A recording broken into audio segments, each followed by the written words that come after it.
नमस्कार।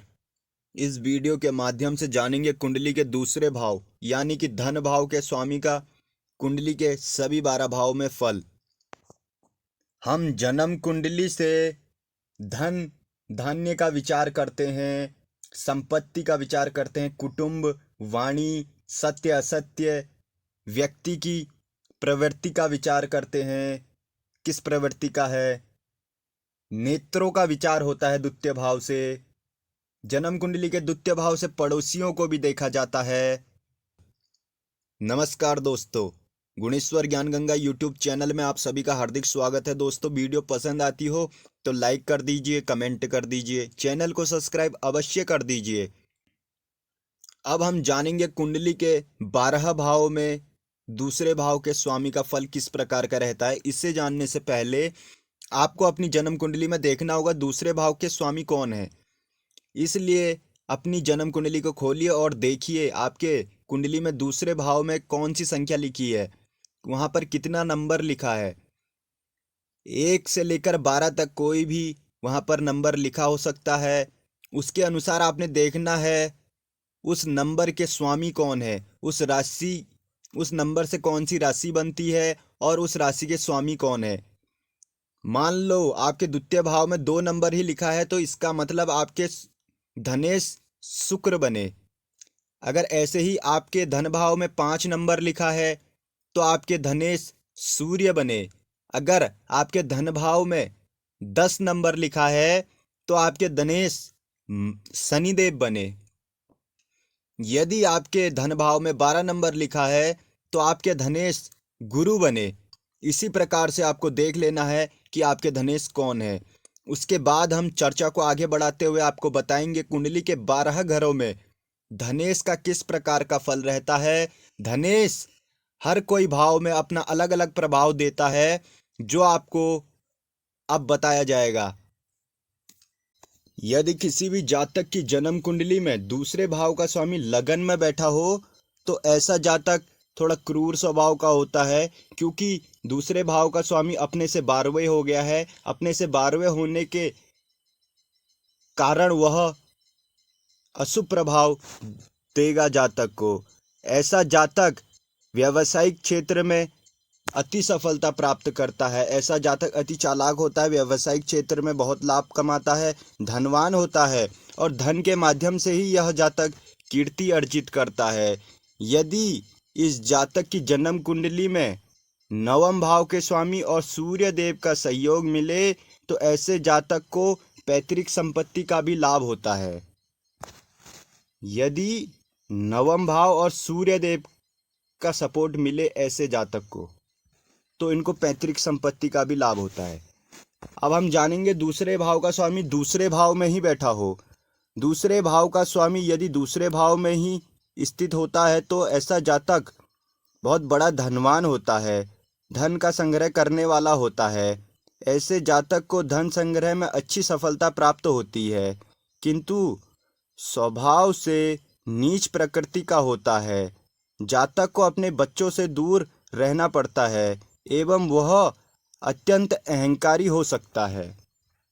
यदि दूसरे भाव का स्वामी तीसरे भाव में बैठा हो तो ऐसी स्थिति में यदि जन्म कुंडली में दूसरे भाव का स्वामी तृतीय भाव में हो तो जातक को संगीत, नृत्य और कला से लाभ मिल सकता है।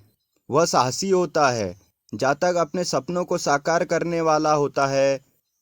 यदि दूसरे का स्वामी कोई क्रूर ग्रह हो और वह तृतीय भाव में स्थित हो जाए तो जातक अपने भाई बहनों से मतभेद नहीं रखने वाला होता है। और यदि द्वितीय भाव का स्वामी कोई शुभ ग्रह हो और तृतीय भाव में तो जातक भाई बहनों से वैर रखने वाला होता है और वह कपटी होता है। जन्म कुंडली में दूसरे भाव का स्वामी कोई शुभ ग्रह होकर वह चतुर्थ भाव में स्थित हो तो जीवन में सुखों में वृद्धि करता है तथा घर परिवार में सुख प्रदान करता है। ऐसे जातक को माता पिता की तरफ से पूर्ण सुख प्राप्त होता है। जातक एक सफल किसान बन सकता है, किंतु दूसरे भाव का स्वामी कोई पाप ग्रह हो और वह चतुर्थ भाव में स्थित हो तो जातक को अनेक प्रकार से कष्ट देने वाला होता है। ऐसा जातक कंजूस प्रवृत्ति का होता है एवं केवल स्वयं पर ही पैसा खर्च करने वाला होता है। ऐसा जातक स्वयं के समक्ष किसी को कुछ न समझने वाला होता है। यदि दूसरे भाव का स्वामी 5वें भाव में बैठा हो तो ऐसी स्थिति में दूसरे भाव का स्वामी जन्म कुंडली के 5वें भाव में स्थित हो तो जातक का पुत्र धनवान होता है, किंतु जातक को जीवन में अनेक प्रकार के दुर्गम कष्टों का भी सामना करना पड़ सकता है। यह जातक अच्छे कर्म नहीं करते किंतु फिर भी सरकार से अपने प्रभाव के कारण समृद्ध होते हैं। इन्हें अपने परिवार से प्रेम नहीं होता एवं यह सेक्स संबंध बनाने में ज़्यादा दिलचस्पी रखते हैं। यदि दूसरे भाव का स्वामी 6ठे भाव में हो, दूसरे भाव का स्वामी जन्म कुंडली के 6ठे भाव में स्थित हो तो जातक शत्रुओं पर विजय प्राप्त करने वाला होता है, किंतु साथ ही यदि दूसरे भाव का स्वामी 6ठे भाव में किसी पाप ग्रह से या पाप ग्रह के साथ विद्यमान हो, ऐसे जातक को धन की हानि होती है। इनका अपने शत्रुओं से पैसे में लेन देन में छीना झपटी, झगड़ेबाजी, मुकदमे होते रहते हैं। इनका जेल जाना भी इसी कारण से बन सकता है। इन्हें शरीर के निचले भाग में कोई रोग हो सकता है। यदि दूसरे भाव का स्वामी 6ठे भाव में पीड़ित अवस्था में हो तो यह सब होगा। यदि यह शुभ अवस्था में है तो जातक को अत्यंत ही शुभ प्रभाव देगा, जिससे जातक शत्रुहंता बना रहेगा। जातक के समक्ष कोई टिक नहीं सकता, जातक को कुछ ऐसा बना देगा। यदि जन्म कुंडली के दूसरे भाव का स्वामी 7वें भाव में स्थित हो तो ऐसी स्थिति में जन्म कुंडली के 7वें भाव में विद्यमान हो तो जातक को धन संग्रह करने वाली पत्नी प्राप्त होती है, अर्थात जातक को ससुराल पक्ष धनवान प्राप्त होता है। यदि द्वितीय भाव का स्वामी कोई क्रूर ग्रह हो तो जातक की पत्नी संतानहीन होती है। इन जातकों में नैतिकता की कमी होती है। दूसरे घर के स्वामी की 7वीं दृष्टि से उपस्थित विदेश यात्रा के योग बनते हैं। यदि दूसरे भाव का स्वामी जन्म कुंडली के 8वें भाव में स्थित हो तो ऐसा जातक निर्धन होता है, साथ ही अनैतिक क्रियाकलापों से धन संग्रह करने वाला होता है, साथ ही हिंसक प्रवृत्ति का होता है। वह अपनी पैतृक संपत्ति को स्वयं ही नष्ट कर देने वाला होता है। दूसरे भाव का स्वामी 8वें भाव में शुभ नहीं माना गया। यदि दूसरे भाव का स्वामी 9वें भाव में बैठा हो, भाग्य भाव में, यदि दूसरे भाव का स्वामी कोई शुभ ग्रह होकर जन्म कुंडली के 9वें भाव में स्थित हो तो जातक दान करने की प्रवृत्ति रखता है और पर्याय मात्रा में धन अर्जित करता है, किंतु यदि द्वितीय भाव का स्वामी कोई पाप ग्रह हो और वह 9वें भाव में स्थित हो तो जातक जितेंद्रिय होता है। यदि 9वें धन भाव में स्थित हो तो जातक को अत्यधिक धन कमाने के अवसर प्राप्त होते हैं।